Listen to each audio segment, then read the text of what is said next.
अब जबकि तुम्हारा रिश्ता मेरी बहन के साथ तय हो गया तो बतौर भाई मुझे तुम्हें जानना चाहिए। सही कहा। मेरा ख्याल है तुम एक बार शादी कर चुके हो।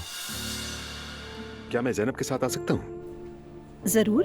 क्या आप दोनों मिल रहे हैं? हाँ, मिल रहे हैं। ओह, मुझे नहीं पता था। बहुत खुशी हुई। खुदा सब अच्छा करे। यार तुम आई नहीं अभी तक? मैं तुम्हारे सामने हूँ। अरे यार, तो मुझे दिखाई क्यों नहीं दे रही? नूर ने कॉल की थी, वो कह रही थी कि वो शायद देर से आएगी। चाहो तो बाहर चलते हैं या फिर यहीं फिल्म देखते हैं कोई। हाँ रोहान, चलते हैं। मैं भी घर में रह के बहुत बोर हो गई हूँ। इस तरह थोड़ा चेंज भी हो जाएगा। सच कहूँ, वैसे आज का दिन मेरे लिए कम था,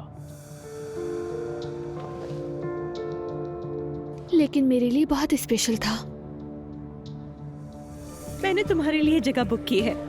तुम्हें यहाँ पर गाना पसंद है ना? हम सब तुम्हें सुनने के लिए आए हैं।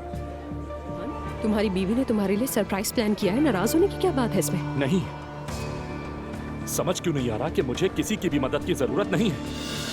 अगर तुम चाहती हो कि मैं खुश रहूं तो पहले मुझे समझो। सिर्फ 2 दिन उदास रहने पर लोगों को बुलाकर मुझे हंसने पर मजबूर करना कोई हल नहीं है। रूहान की हालत बिल्कुल ठीक नहीं थी। हाँ, मैं उसे सालों से जानती हूँ, लेकिन पहली बार उसे इस हालत में देखा है। और हमने तय किया था कि इस बारे में बात नहीं करेंगे ना।